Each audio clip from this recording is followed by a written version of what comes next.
If you're a wedding videographer like me, you probably spend a lot of time thinking about how you should price your wedding films. I know that when I was starting my wedding filmmaking business, I was constantly stressing about whether I was charging too little, which meant that I wasn't making enough money to survive, or charging too much and pricing myself out of couples wanting to book me. So in this video, I want to help provide you with clarity and share with you 3 big mistakes that new wedding videographers make with their pricing, as well as how to fix them. Also, because I want to help you out even more, I have a free guide that I've put together to help you book more couples for your wedding videography business. And if you have not downloaded this guide yet, I will link to it down below. It is completely free. Anyways, getting right into it, the first mistake many new wedding filmmakers are making is they are not charging enough to cover their fixed costs. What do I mean by fixed costs? Well, your fixed costs could be a lot of things, but for your business, they could be things like buying or renting or repairing gear, the gas that you buy driving to and from a wedding, a hotel room that you have to book the night before or after a wedding. In essence, a fixed cost is anything that you have to pay to run your business. Story for you. When I was getting started as a wedding filmmaker, I had zero clue about the concept of fixed costs. I was completely winging it. There were no YouTubers making tutorials about wedding filmmaking for me to watch. So when I filmed my first wedding, which I charged $500 for, I had zero concept of what it actually cost me to film and edit and create that wedding film. In reality, it cost me a lot more than $500 because that wedding was in Dallas, Texas, which was a 3.5-hour drive away from where I was currently living. Thankfully, I was able to stay at my grandma's house for free, so I didn't have to pay for a hotel room. But whenever you factor in that I had to buy gear to make sure that I was able to film this wedding, to even film it cost me more than $500. What most new wedding filmmakers forget too is that editing is where you are going to spend the bulk of your time when you are creating a wedding film. Sitting in front of your computer, typing away, cutting together clips, downloading music, etc. Of course, music licensing is going to be another fixed cost, but more important than that is your actual time that you spend editing. Your time is valuable and you should be charging for it. So I speak to and coach a lot of wedding filmmakers, and they start their business without even considering what their time is worth. And whenever I speak to them about their fixed cost, they'll say something like, "Hey Matt, I charged $1,000 for this wedding video, but look at my fixed cost. It looks like it only cost me $700 or $800 to film the wedding, so I'm doing good. That's $300 profit there." But then, whenever I ask them how long it took them to edit and how much money they charged the couple for their time spent in editing, that's when I get this blank stare in their eyes where they realize, oh, I didn't charge for that. So suddenly, an editing job where even more novice video editors out there in the editing space are charging, let's say, $50 an hour for editing, new wedding videographers aren't charging anything. It's like the couple pays you to film their wedding and then they get the editing for free. My point is that this is not sustainable. So as you are looking at your pricing for your wedding filmmaking, regardless of whether you are brand new and have only filmed one wedding or haven't even filmed a wedding at all, but you're planning on it, or if you've filmed dozens of weddings, I want you to look at your fixed cost and make sure that you are actually making money. If you're making very little to no profit, especially if you've been filming weddings for a while and have already filmed 5 or 10 of them, that is a sign that your business is in big trouble and you're going to need to rework your prices ASAP.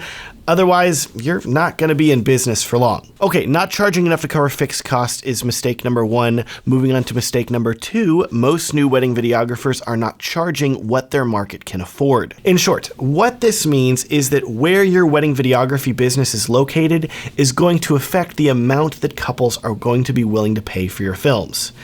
Again, I've coached many wedding filmmakers over the years, and while a decent portion of them live in bigger cities like Dallas or Chicago or Miami, we're talking 1 million plus people living there, etc. Plenty of them live in smaller towns as well.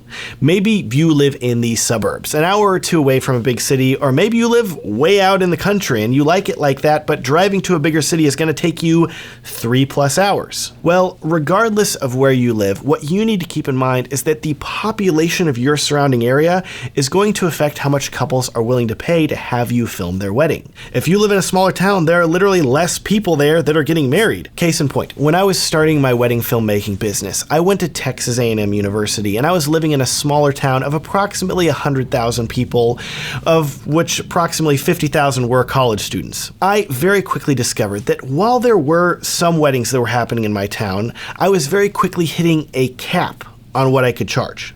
Most couples in my town were wanting to spend $1,000 to $2,000 for me to film their wedding, and while there were exceptions, I found that I was hitting a pricing ceiling for the majority of these weddings, where I was like, oh, $3,000, and people didn't want to pay $3,000. I was like, no, come on, get up there, and it just wasn't working. So if you are like me and you live in a smaller town, you may be experiencing something like this too, where you are trying to raise your prices, but it feels like none of the couples are biting, and while you get lucky a few times a year with a couple with a bigger budget, it isn't happening often enough for your business to feel sustainable. That sucks, right? Well, here's how I fixed it, and here's how you can fix it too. What I did was I expanded my market. Instead of simply focusing on wedding films in my small town of 100,000 people in College Station, Texas, I realized that if I was willing to drive an hour and a half southeast, I would be in one of the largest cities in the world, Houston, Texas. I soon discovered that Houston is home to one of the most thriving wedding videography markets on the planet, with budgets that completely dwarf that of my smaller town. I'm talking about couples that are willing to pay $5,000 to $10,000 or more for a wedding and not bat an eye. A lot of that comes down to there being more people in Houston than in my small town, exponentially more so, and also these people having a higher cost of living, so they have higher budgets to spend on a wedding film. And keep in mind too, the only thing that I had to be willing to do to be able to start taking advantage of this higher paying market was I had to be willing to drive an hour and a half to get there. So if you are struggling with booking clients that don't want to pay you more, I want you to keep in mind that you need to charge what your market can afford, meaning that if you're in a smaller town, you may find yourself maxing out at $1,000 to $2,000 for a wedding because there isn't many couples getting married that have budgets higher than that. But there's nothing stopping you from expanding your market and traveling further. Maybe you need to be willing to drive an hour or two so you can book more weddings. Or maybe you're like some photographer friends of mine that live way out in West Texas, hours away from everything, but they still run a successful wedding photography business because they are willing to drive to bigger cities like Dallas and Austin to photograph the majority of their weddings. And here's another secret for you. There's no reason for you to limit the amount of distance that you are willing to travel to film a wedding. Sure, I started by expanding my market to Houston because it was only an hour and a half away, but soon after that, I also expanded to be willing to film weddings across the state of Texas, which gave me access to cities like Austin, Dallas, and San Antonio, all of which are thriving wedding markets. Then, when I had couples start to reach out from other states and countries, I expanded my market even more because I knew that I had airports nearby that I could fly to go to those places. So charge what your market can afford, and don't be afraid to expand your market if you want to be able to raise your prices even more. Last mistake now that new wedding videographers are making and how to fix it. The final pricing mistake is that new wedding videographers are not using add-ons. Add-ons are anything extra that you can offer your couples that will help raise the price over the initial cost of their wedding film. So once you figure out your fixed cost, and then you also figure out what your market can handle, if you want to make more money on top of that, for example, let's say that the couple asks you to film them a 5-minute wedding film, which you are happy to offer them.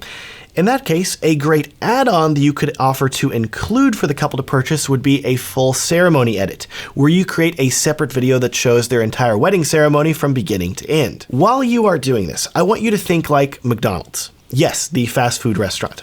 Or if you're from Texas or the southern United States like me, think about Whataburger, which is arguably a lot better than McDonald's. What happens whenever you visit a fast food restaurant?